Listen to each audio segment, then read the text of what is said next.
संस्कृतम भारतम के अंतर्गत हम आज आपके समक्ष प्राचीन गणित एवं वैदिक गणित का बहुत ही रोचक रीति से अध्ययन करने जा रहे हैं। आपने बड़े मनोयोग के साथ और बड़ी रुचि के साथ इसका अध्ययन किया है।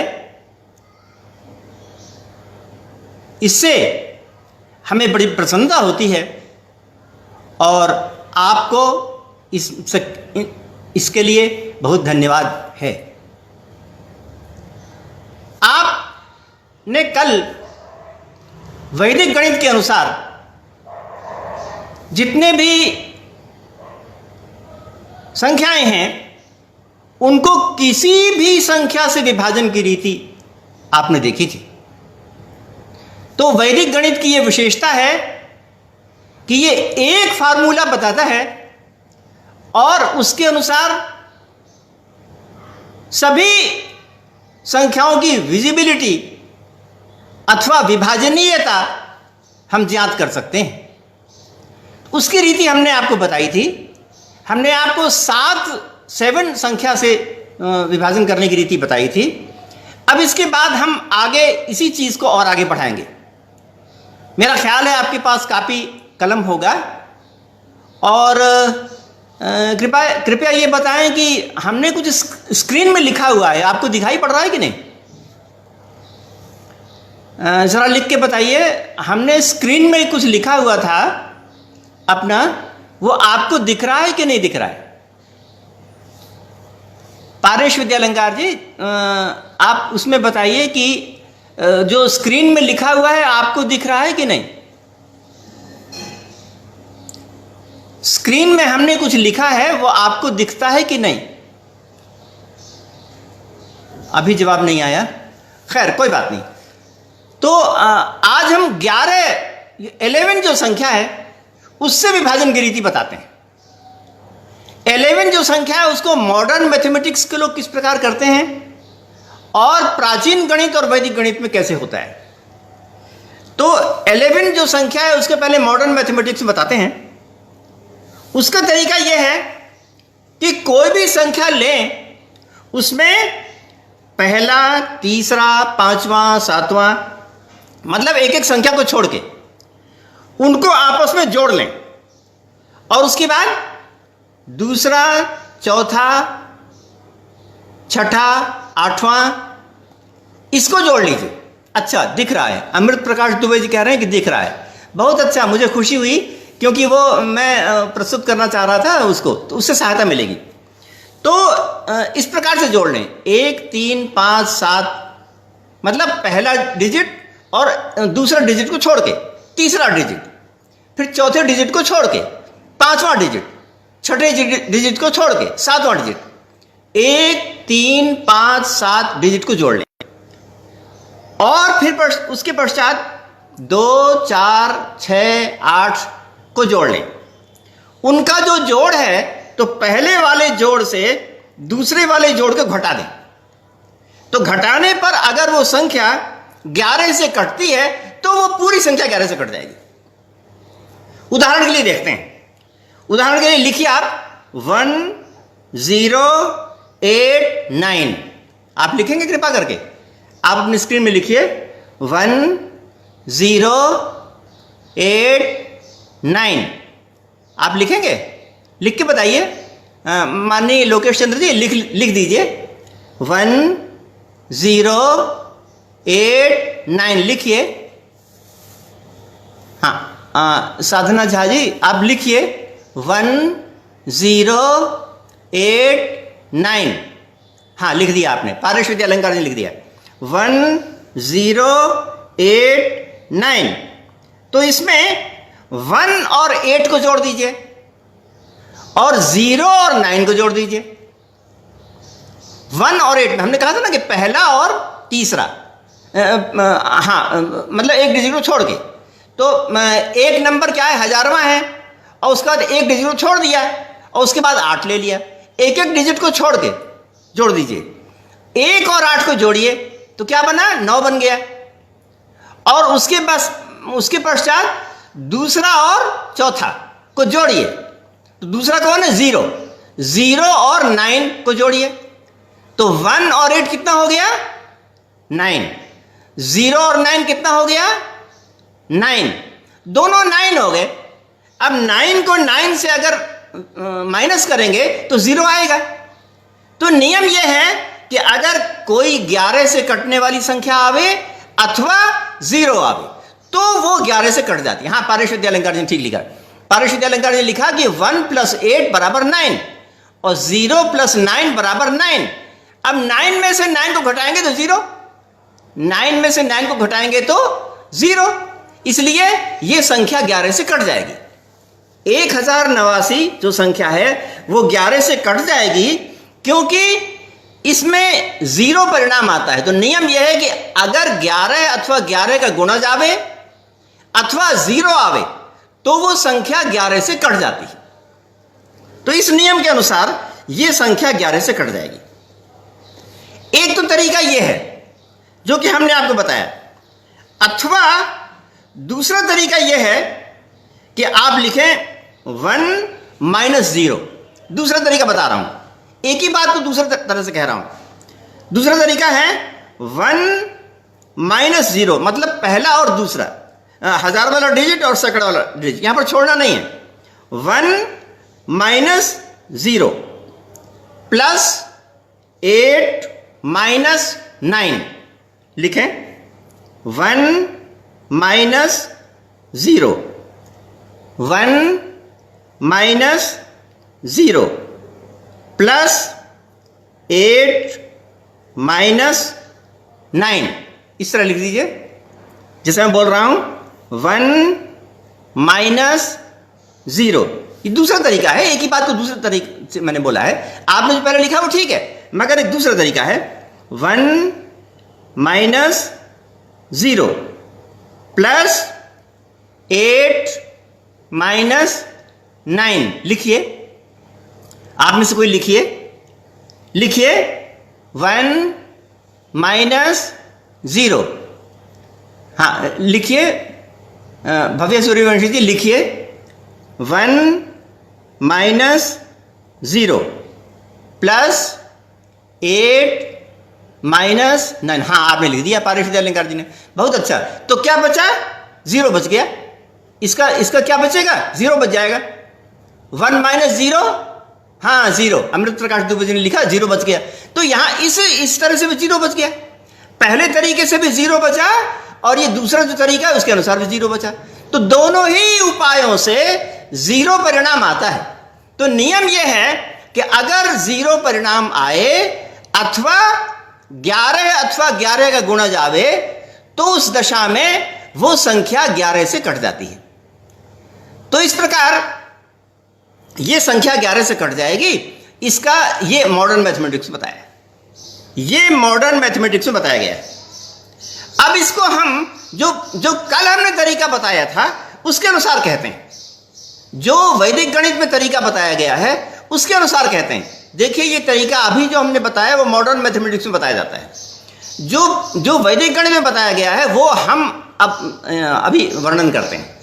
तो वैदिक गणित में जो बताया गया है उसको उसी क्रम से आपको उस पुस्तक में नहीं मिलेगा। हमने उसमें बहुत से मॉडिफिकेशन किया है। तो बहुत सा मॉडिफिकेशन करने के बाद आपको सरल ढंग से समझा रहे हैं।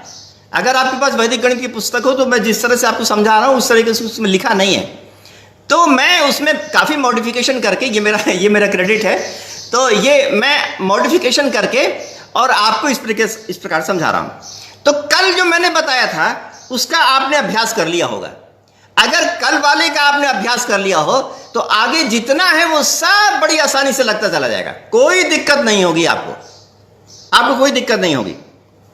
तो मैंने यहां पर यह जानना जरूरी होता है कि उसका ऑस्कुलेटर क्या है। जैसे कि मैंने 7 का ऑस्कुलेटर 5 बताया था और उसको मैंने सिद्ध कर दिया था।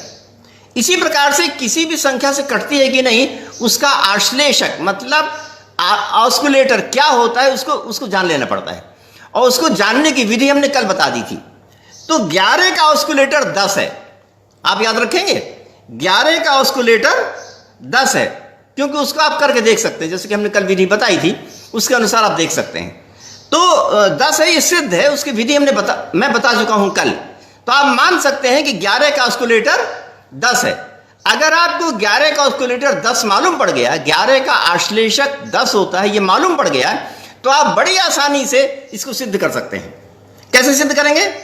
देखिए 1 0 8 9, ये पुरानी जो विधि वैदिक गणित वाली, उसको थोड़ा दूर दूर लिखिए। जैसे कि हमने कल अलग अलग लिखा था ना, पहले 1 लिखिए, उसके बाद थोड़ा छोड़ दीजिए, फिर 0 लिखिए, फिर उसके बाद थोड़ा छोड़ दीजिए, फिर 8 लिखिए, फिर छोड़ दीजिए, फिर 9 लिखिए। स्क्रीन में मैंने लिखा हुआ है, अगर आप स्क्रीन में देखिए तो स्क्रीन में मैंने लिखा हुआ है 1, फिर थोड़ा छोड़ के 0, फिर थोड़ा छोड़ के 8, फिर थोड़ा छोड़ के 9 लिखा हुआ है। लिखा है कि नहीं? स्क्रीन में आप देख रहे हैं? आप स्क्रीन में देख रहे हैं कि नहीं? 1 छोड़ के 0, उसके बाद छोड़ के 8, उसके बाद थोड़ा छोड़ के 9, ये लिखा हुआ है। आप देख रहे हैं ना? आप स्क्रीन में देख रहे हैं? या तो आप मैं जो बोल रहा हूं उसके अनुसार लिख दीजिए, या फिर स्क्रीन में जो देख रहे हैं आप उसको लिख के उसको देख के लिख दीजिए। लिखिए, अभी तक आपने किसी ने लिखा नहीं। लिखिए 1, थोड़ा छोड़ के लिखिए 0, थोड़ा छोड़ के लिखिए 8, थोड़ा छोड़ के लिखिए 9। हाँ, ये अमृत प्रकाश दुबे जी ने लिख दिया। थोड़ा सा और भी छोड़ दीजिएगा, स्पेस थोड़ा सा बढ़ा दीजिएगा। 1, हाँ, भव्य सूर्यवंशी जी ने भी लिख दिया। थोड़ा सा और भी छोड़ दीजिएगा, थोड़ा सा और स्पेस छोड़ दीजिएगा। हाँ, ये लोकेश चंद्र जी मार्ग से किया। 1 0 8 9 आपने लिख दिया। हाँ, बहुत अच्छा, वाह, सबने लिख दिया। तो 1 0 8 9 आपने लिख दिया। अब वो हमने क्या तरीका बताया था? हमने कहा था कि जो ऑस्कुलेटर है उसको जो इकाई वाला अंक है उससे गुणा कर दीजिए। ऑस्कुलेटर को इकाई वाले अंक से गुणा कर दीजिए। तो ऑस्कुलेटर क्या है? यहां पर 10 है। 11 का आश्लेषक क्या है? हमने बताया 10 है। 11 का आश्लेषक याद रखना होता है। आश्लेषक तो याद रखना पड़ेगा भाई, आश्लेषक को जरूर याद रखना पड़ता है। तो 11 का आश्लेषक 10 है, तो 10 को इकाई वाली संख्या से गुणा कर दिया। तो 10 गुणे 9, 10 मल्टीप्लाइड 10 मल्टीप्लाइड 9, और फिर जो दहाई वाली संख्या उसे जोड़ दिया। तो 10 मल्टीप्लाइड बाई 9 प्लस 8 क्या हो गया? 10 क्या है? आश्लेषक है। 10 मल्टीप्लाइड बाई 9 क्या है? इकाई है। और प्लस 8 क्या है? दहाई है। अभिषेक जी ने लिखा 10 नहीं, थोड़ा सा गड़बड़ हो गया। 1 के आगे इज इक्वल टू 1 लगाइए। 10 लिखिए पहले। 10 मल्टीप्लाइड 8, हाँ थोड़ी मेरी सहायता कीजिए। 10 मल्टीप्लाइड 9, 10 मल्टीप्लाइड 9 कीजिए, प्लस 8 कीजिए। 10 मल्टीप्लाइड 9 प्लस, नहीं 107 नहीं, 107 नहीं पारे विद्यालय जी, ऐसे करिए ना। 10 को आश्लेषक है, 10 को मल्टीप्लाइड बाई 9, 10 मल्टीप्लाइड बाई 9। हाँ, ये लोकेश चंद्र जी ठीक लिखा, वाह। हाँ, अमृत प्रकाश जी मैंने लिख लिया, बहुत अच्छा। 10 मल्टीप्लाइड बाई 9 प्लस 8, तो ये 98 आ गया, 98 आ गया। तो 98 को 8 के नीचे लिख दीजिए, जैसा स्क्रीन में आप देख रहे हैं। स्क्रीन में आप देख रहे हैं 8 के नीचे 98 लिखा हुआ है, तो 98 हो गया इस प्रकार से। अब आगे बढ़ें, आगे बढ़ते हैं। आगे बढ़ने में 98 आ गया, तो इसमें हाँ, आगे बढ़ने में 10 multiply by 8 plus 0 plus 9, 10 multiplied by 8 क्यों है? ये 98 आया था ना नीचे, तो 98 में जो इकाई वाली संख्या है उसको 10 से गुणा करेंगे। 10 मल्टीप्लाइड बाई 8, और उसके ऊपर जो 0 संख्या लिखी है उससे जोड़ेंगे, और 98 की जो दहाई है उससे भी जोड़ेंगे। तो 10 मल्टीप्लाइड बाई 8 प्लस 0 प्लस 9 है ना जी। 10 मल्टीप्लाइड बाई 8 प्लस 0 प्लस 9, हाँ ये पारेश विद्यालंकार जी लिख दिया। वाह, आप बहुत अच्छा समझ रहे हैं, बहुत अब मेरा सहयोग दे रहे हैं, आपको बहुत धन्यवाद पारेश विद्यालंकार जी। बिल्कुल आपने सही लिखा। इस प्रकार से 89 हो गया। 89 स्क्रीन में भी लिखा होगा, स्क्रीन में। अब 89 से आगे वाली विधि करते हैं। 89 में 10 मल्टीप्लाइड बाई 9, 89 में 9 है ना, तो 89 में जो इकाई वाली संख्या उसको 10 से गुणा करेंगे, तो 10 मल्टीप्लाइड बाई 9 प्लस 1 प्लस 8। फिर से देखें, 10 मल्टीप्लाइड बाई 9, इसके आगे वाले बता रहे हैं, 10 multiplied by 9 plus 8 plus 1 plus 8। हाँ, ये 89 हो गया। किन्होंने लिखा? शर्मा जी ने लिखा। हाँ, लोकेश चंद्र ने लिखा, बिल्कुल बहुत अच्छा, 89 हो गया। तो ये 89 हो गया? नहीं नहीं नहीं नहीं नहीं, 10 मल्टीप्लाइड बाई 9 90 हुआ, 99 हुआ, 99। हाँ हाँ, पारिश ने ठीक लिखा, पारिश जी ने ठीक लिखा, अवंतिका जी ने ठीक लिखा, 89। ओहो, फिर गड़बड़ हो गया। 89 नहीं है, 99 है। पारेश विद्यालंकार जी ने ठीक लिखा, अवंतिका जी ने ठीक नहीं लिखा। 99 है, 99 है। कैसे? देखिए, 10 मल्टीप्लाइड बाई 9 प्लस 1 प्लस 8। हाँ, लोकेश चंद्र ने ठीक लिखा, लोकेश चंद्र ने लिखा 99। तो ये 99 जो है वो 11 से कट जाती है। 11 को 9 से गुणा करें तो 11 से कट जाती है, इसलिए पूरी संख्या 11 से कट जाएगी। इस नियम के अनुसार जो 99 है वो 11 का गुणज है, 11 से कट जाता है, इसलिए आगे वाली पूरी संख्या 11 से कट जाती है। ये आपने सिद्ध कर लिया। तो 11 का हो गया। आगे चलते हैं। आगे देखिए, फिर वही नियम लगाना है। उसी नियम का आप अभ्यास कर लीजिए, सब में लागू होगा। मैं कहता हूं जितनी संख्याएं हैं उन सब में ये एक नियम लागू होता है। तो इस एक नियम के अनुसार आप किसी को भी कर सकते हैं। तो 12 को करना कोई कठिन नहीं है। 12 को करने के लिए जो संख्या 3 से भी कट जाए और 4 से भी कट जाए वो 12 से भी कटेगी, है ना, इसलिए 12 की जरूरत नहीं है। 12 से कौन संख्या कटेगी? जो संख्या 3 से भी कट जाए और 4 से भी कट जाए वो 12 से कट जाती है। तो इस प्रकार से 12 से विभाजनी बताने के लिए उस नियम के करने की आवश्यकता नहीं। 13 से जरूरत है। 13 वाली जो संख्या है वो कैसे कटती है? 13 वाली संख्या की विभाजनीयता को हमको देखना है। तो 13 वाली संख्या को पहले आप ये समझें कि 13 वाली संख्या का ऑस्कुलेटर क्या है। 13 की डिविजिबिलिटी बता रहा हूं, आगे 13 की डिविजिबिलिटी बता रहा हूं। सोनू आर्य जी पूछ रहे ये क्या सिखाया जा रहा है? ये क्या सिखाया जा रहा है? अभी तो इतना मैंने बता दिया, अभी आप यही पूछ रहे हैं क्या सिखाया जा रहा है? कोई संख्या किसी संख्या से कटेगी कि नहीं कटेगी, इसका लक्षण है, इसकी पहचान है, ये बताया जा रहा है। जैसे 2476 है, अब ये संख्या 2 से कटेगी कि नहीं कटेगी, तो ये बताना आसान है, क्योंकि इकाई की संख्या 6 है, वो 6 2 से कट जाती है। इसी प्रकार से जो बड़ी बड़ी संख्याएं होती हैं वो उससे कटेगी कि नहीं कटेगी, ये बताया जा रहा है। अब समझ में आया सोनू आर्य जी? हाँ, तो 13 से मैं बता रहा हूं, 13 से वो संख्या, कोई भी संख्या कैसे कट जाती है या कटेगी कि नहीं कटेगी, तो इसका ऑस्कुलेटर जानना पड़ता है। तो 13 का ऑस्कुलेटर है 4। 13 का ऑस्कुलेटर 4 है, और 4 कैसे है इसकी मैंने विधि कल बता दी है, इसको बार बार नहीं बताऊंगा, है ना। उस विधि से आप कर लीजिएगा। मतलब 13 का ऑस्कुलेटर 4 है, इसको हम विधि से सिद्ध कर सकते हैं, है ना। तो इस प्रकार से 4 को हम ऑस्कुलेटर मान लीजिए। अगर हम 4 को ऑस्कुलेटर मान लेते हैं तो कोई भी संख्या हो उसको हम जान लेंगे कि वह 13 से कटेगी कि नहीं कटेगी। उदाहरण के लिए लिख लीजिए 6 7 2 1।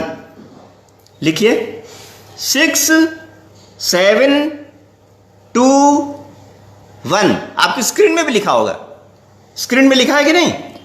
6 7 2 1 आप लिखेंगे, थोड़ा सा छोड़ के लिखिएगा।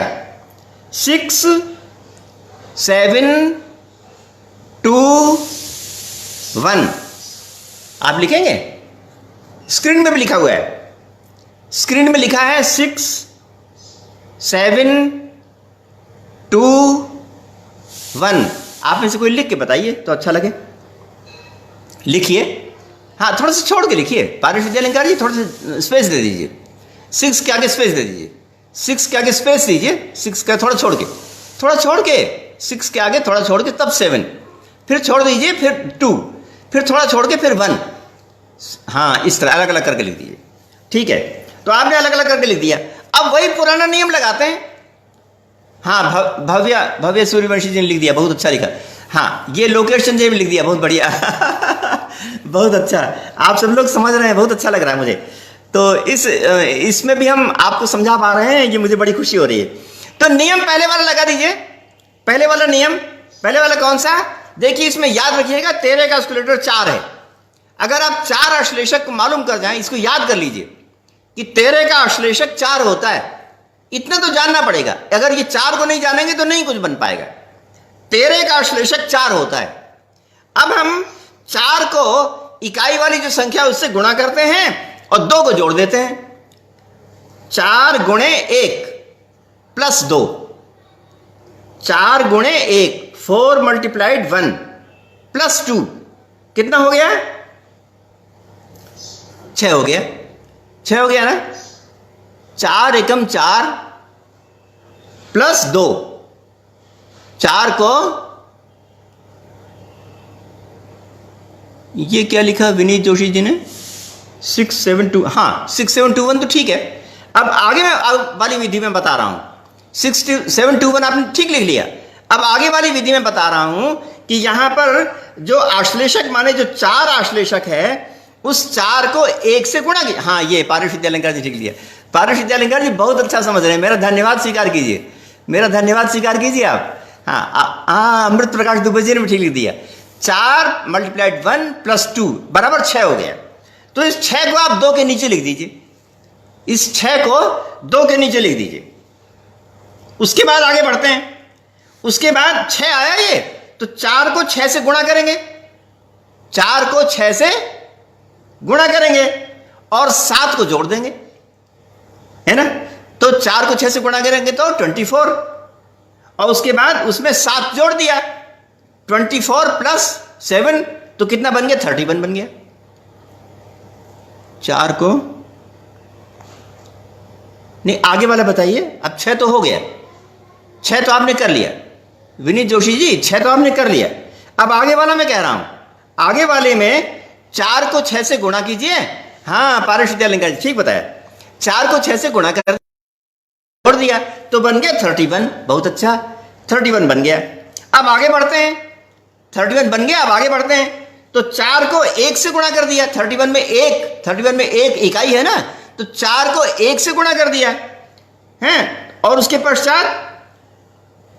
पश्चात 6 को जोड़ दिया और 3 को जोड़ दिया। 4 को 1 से गुणा, 1 क्या है? इकाई, 31 की इकाई है 1, तो 4 को 1 से गुणा कर दिया। उसके बाद ऊपर वाली जो संख्या है 6, तो 6 को जोड़ दिया, तो 4 और 6 10, और 3 जो दहाई वाला था उसको ले लिया। तो नहीं 31 के बाद पूछ रहा हूं, क्या है? अवंतिका जी ने लिखा 31। हाँ अब पारिश अलंकार जी ठीक लिख दिया। पारिश अलंकार जी ने लिखा कि अब 13 हो गया, तो 13 से कट जाती है, 13 संख्या 13 से कट जाती, 13 एकम 13, इसलिए ये पूरी संख्या 13 से कट जाएगी। इस प्रकार सिद्ध हुआ कि 13 संख्या पूरी संख्या 13 से कट जाएगी। ठीक है, अब आप नियम जान चुके हैं, बहुत अच्छा। मैं अब जल्दी जल्दी बता पाऊंगा मुझे बड़ी खुशी हो रही है कि आप इस नियम को जान पाए और मैं उसको बहुत जल्दी जल्दी बता पाऊंगा। तो ठीक है, तो 13 के आगे बढ़ते हैं, 14 का देख लेते हैं। 14 में कोई दिक्कत नहीं है, जो संख्या 2 और 7 से कट जाए वो 14 से भी कट जाएगी, क्योंकि 7 दूनी 14 होता है। तो अगर कोई संख्या 2 से भी कट जाए और 7 से भी कट जाए तो 14 से कट जाएगी, तो इसलिए हमको कुछ बताना नहीं है। और 15 में जिस बड़ी वाली संख्या के अंत में या तो 5 हो अथवा 0 हो, तो वो संख्या 5 से कट जाएगी, इसमें कोई दिक्कत नहीं। 16 में जो संख्या 8 से कट जाए और 2 से कट जाए, 8 और 2 दोनों से कट जाए, वो 16 से कट जाएगी, इसमें कोई दिक्कत नहीं है। 17 आता है, 17 में बड़ी परेशानी होती है। 17 संख्या की विभाजनीयता, डिविजिबिलिटी कैसे होती है, तो 17 के लिए करते हैं। 17 कैसे विभाजनीय होगा इसको बताते हैं। तो उसमें भी पहले आश्लेषक जानेंगे। आश्लेषक की विधि हम कल बता चुके हैं, हम दोबारा नहीं बताएंगे, आप स्वयं कर सकते हैं ये आश्लेषक को पहचानने वाली बात। तो 17 का आश्लेषक 12 होता है, इसको याद रखना पड़ता है। 17 का ऑस्कुलेटर 12 है, 17 का ऑस्कुलेटर 12, 17 का ऑस्कुलेटर 12 होता है। तो इस प्रकार से जब भी हम 17 से डिविजिबिलिटी की बात करेंगे तो पहले हमको उसका आश्लेषक जानना होगा। तो 17 का ऑस्कुलेटर क्या होता है, 12 होता है। याद रहेगा आपको याद रहेगा, 17 का ऑस्कुलेटर 12 होता है। ये उसमें लिखा हुआ है, स्क्रीन में लिखा है, आप देख रहे हैं, स्क्रीन में लिखा है 17 का ऑस्कुलेटर 12 होता है। अगर हम ये जान लें तो फिर हम कोई भी संख्या लें उसको हम जान सकते हैं कि वो 17 से कटेगी कि नहीं कटेगी।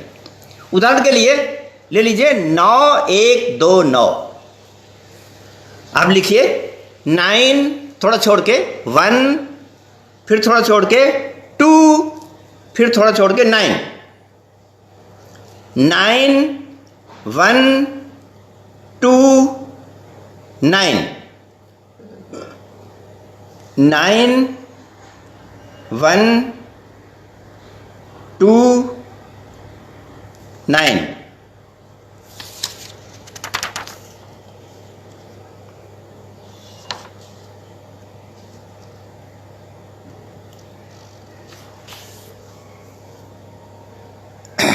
नाइन 1 2 9,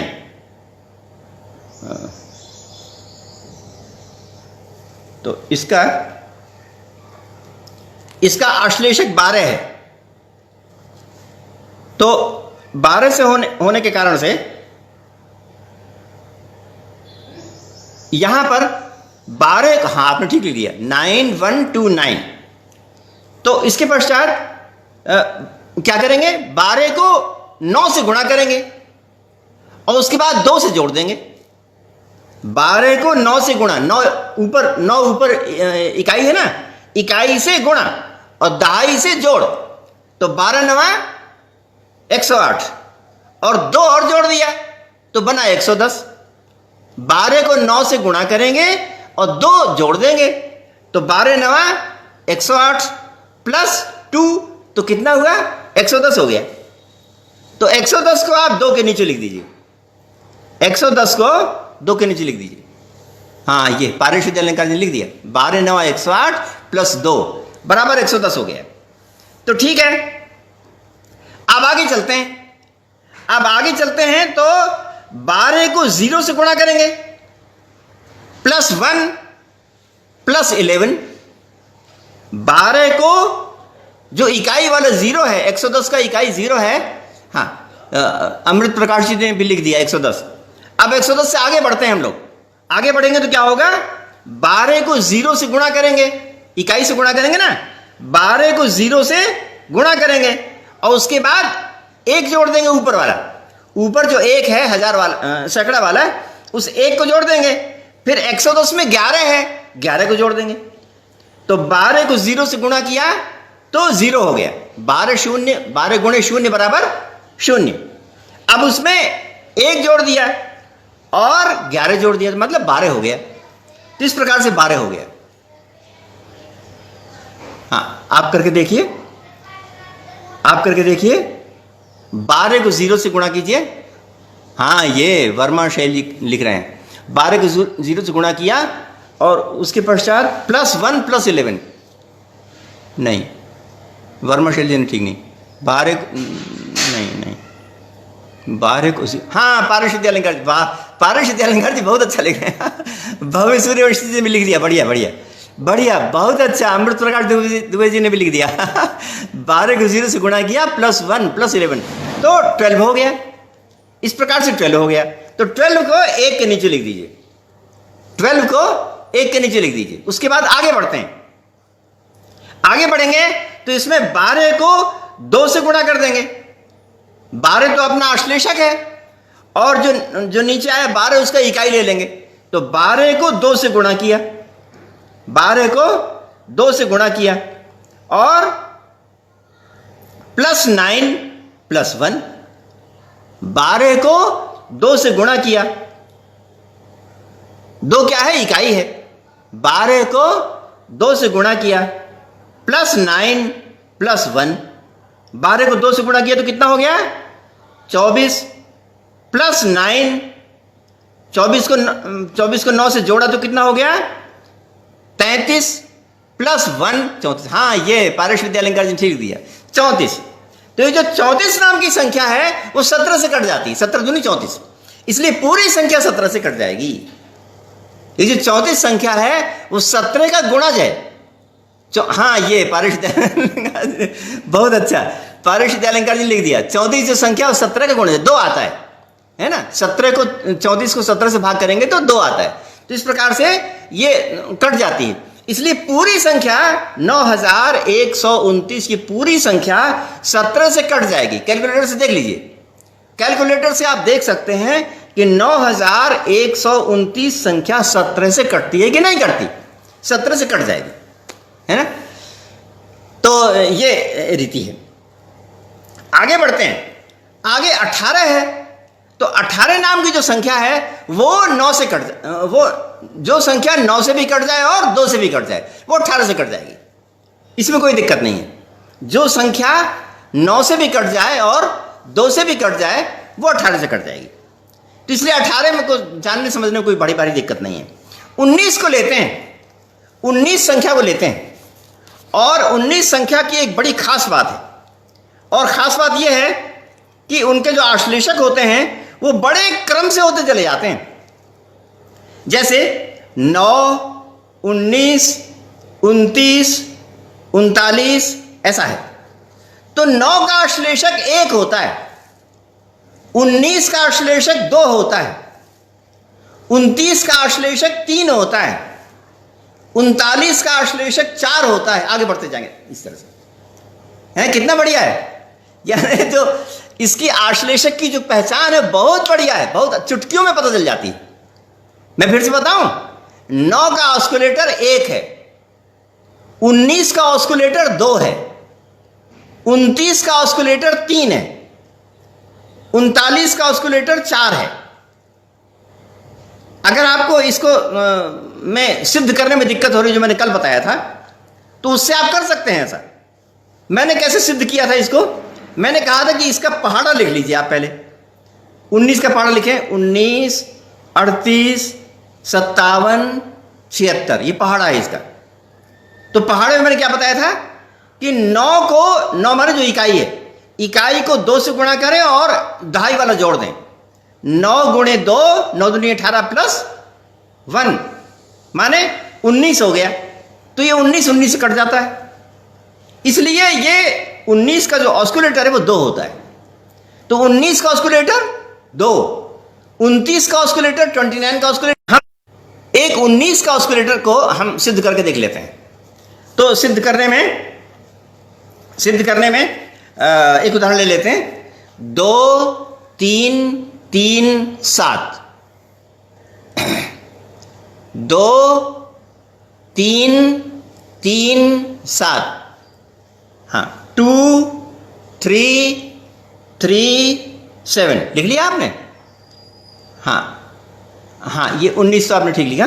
हाँ, बिल्कुल ठीक लिखा आपने। अब मैं उदाहरण ले रहा हूँ, तो कृपया करके लिखिए 2, 3, 3, 7। हाँ, ये अमृत प्रकाश दुबे जी ने लिख लिया।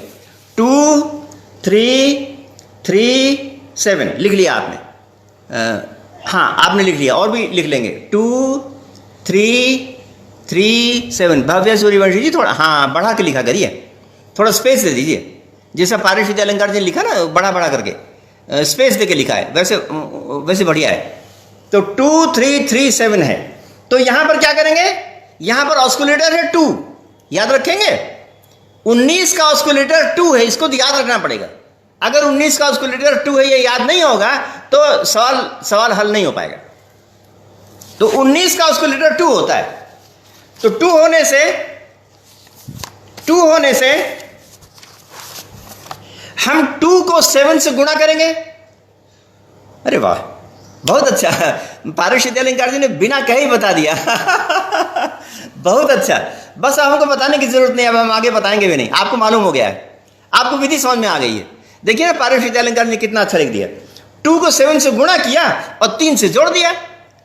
7 मल्टीप्लाई 2 प्लस 3, तो यहां पर 17 आ गया। तो 3 के नीचे 17 लिख दीजिए, 3 के नीचे 17 लिख दीजिए। उसके बाद आगे बढ़ते हैं, आगे क्या होगा, 2 को 17 की जो इकाई है उसके साथ जोड़ देंगे। हाँ ये हाँ, अमृत प्रकाश दुबे जी ने भी ठीक कर लिया, बिल्कुल बिल्कुल, लोकेश चंद्र जी ने ठीक कर लिया। बहुत अच्छा, बहुत अच्छा, बहुत अच्छा। तो 17 के बाद क्या क्रिया होगी, ये जो 2 है उसको 7 से गुणा कर देंगे। 2 को 7 माने इकाई जो है, इकाई से पहले गुणा करते हैं और बाद में दाई को जोड़ते हैं। तो 2 को 7 से गुणा कर दिया और उसके बाद 3 और प्लस। भाई वाह, पारुष विद्यालंकार जी तो कमाल कर रहे हैं भाई, आपको कितना धन्यवाद दूं। पारुष विद्यालंकार जी बहुत अच्छा कर रहे हैं आप। तो ये 18 हो गया, 2 को 7 से गुणा किया, 2 मल्टीप्लाइड 7 प्लस 3 प्लस 1, तो 2 मल्टीप्लाइड 7 कितना हुआ, 14 प्लस 3 17 और 1 18। तो इस प्रकार से 18 आ गया। हाँ, लोकेश चंद्र जी ने भी लिख दिया, 18 आ गया। तो इस प्रकार से 18 आ गया। अब 18 के आगे बढ़ते हैं। हाँ, भव्य सूर्यवंशी जी भी लिख दिया, 18 आ गया। तो 18 के आगे बढ़ते हैं, 2 मल्टीप्लाइड 8 है ना, इकाई को मल्टीप्लाइड करेंगे ना, 2 मल्टीप्लाइड 8 माने 8, 2 मल्टीप्लाइड 8 प्लस 2 प्लस 1, यही होगा ना।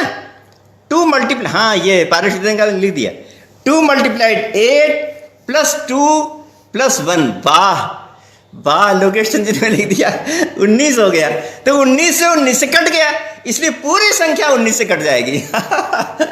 बहुत अच्छा, आपने बहुत सुंदर बताया कि इस प्रकार से पूरी संख्या 19 से कट जाती है। ये आपने विधि देखी। तो ये विधि जो आपने देखी वो आगे वाली जितनी भी उन सब में लागू होती चली जाएगी, हमको नहीं कहना है। तो ये बात आप कुछ कक्षाओं के बच्चों को या आगे पढ़ाना हो उसको भी बता सकते हैं बड़ी आसानी से, क्योंकि ये वाली विधि जो आपके मैथमेटिक्स की टेक्स्ट बुक है उसमें नहीं पढ़ाई जाती। जो 7 और 11 वाली मॉडर्न मैथमेटिक्स में है ना, वो तो पढ़ाई जाती है, मगर ये वाली विधि कहीं नहीं पढ़ाई जाती। और इस वाली विधि की सबसे बड़ी खासियत यह है कि सब में लागू होता है, सब में, कहीं भी ऐसा नहीं होता कि वो लागू ना हो, सब में लागू होता है। तो इसलिए सब में लागू होने के कारण से आप इस विधि को बड़ी आसानी से कर सकते हैं।